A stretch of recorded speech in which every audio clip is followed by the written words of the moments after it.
Today, we've got some huge new updates on the Samsung Galaxy Z Fold 8 and the new Fold 8 Wide version, and honestly, Samsung might finally be fixing the biggest problem foldables have had for years.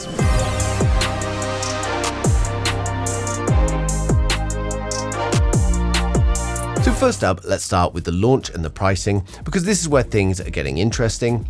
According to Korea Economic TV, the Samsung Fold 8 launch event is now going to be taking place on the 22nd of July in London.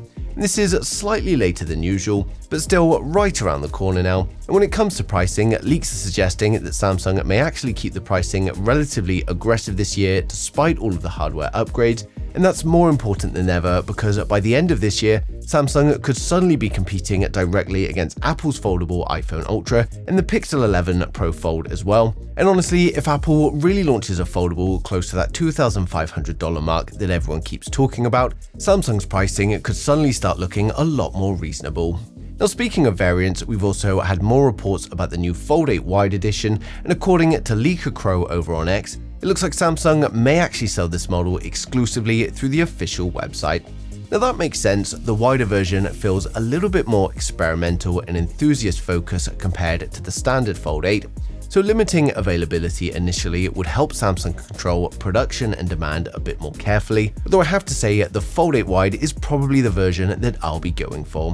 And when it comes to cameras, we've had some more details here as well, and there is a compromise with the wide version.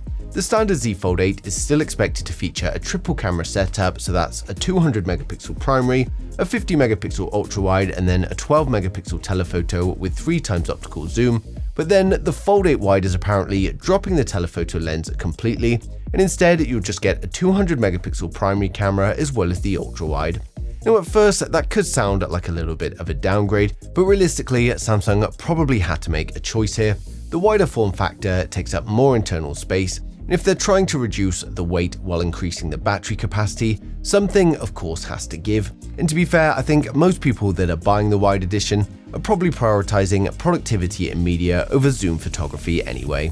Now, something else we've learned is that Samsung is making some subtle changes, but smart ones, to the selfie cameras on both of these devices. Instead of increasing the sensor size or resolution, they're actually shrinking the camera cutout itself.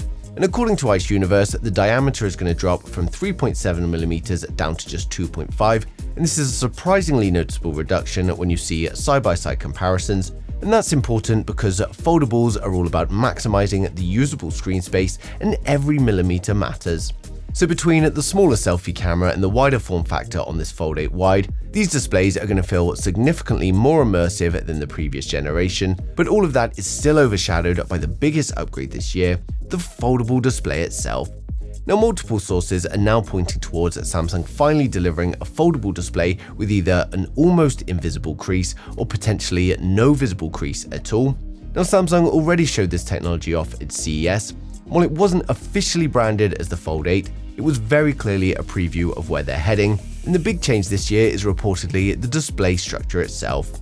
Now, instead of using a single layer of ultra-thin glass, Samsung is now apparently moving to a dual-layered design, and that doesn't just help reduce the crease in the center, but it also improves the durability and pressure distribution across the display over time. Now, if Samsung really pulls this off, it could be at the moment that foldables finally stop feeling compromised, because for years the crease has been the one thing that people immediately notice on foldable phones, and while people who love foldables still constantly talk about it, even in its current form, it pretty much disappears when you start looking and focusing at the display. But if Samsung can make it effectively disappear altogether, it's going to be a huge upgrade. Now, alongside the display upgrades, Samsung is also continuing to refine the overall hardware. The standard Fold 8 is expected to weigh around 200 grams, making it roughly 15 grams lighter than its predecessor.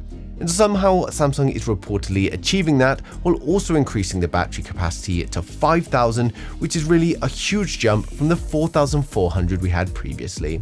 So we're now going to be looking at something thinner, lighter, brighter, and longer lasting, which honestly sounds ridiculous for a foldable.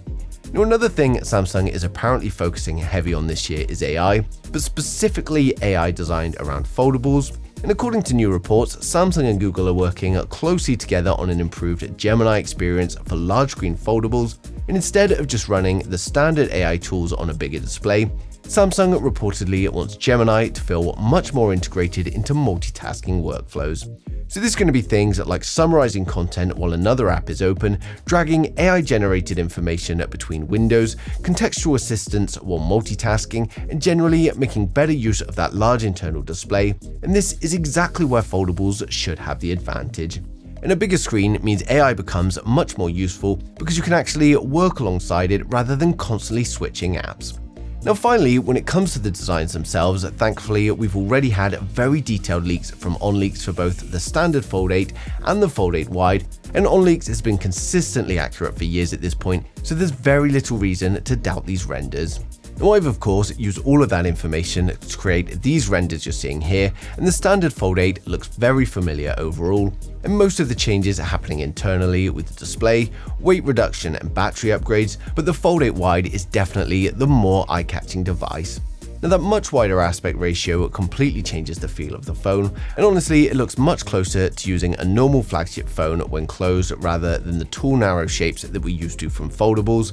And of course, colors still haven't been leaked yet, so the finishes that you're seeing here are simply just illustrations for now, but as soon as we get any solid information on the final colors, I'll update the renders straight away.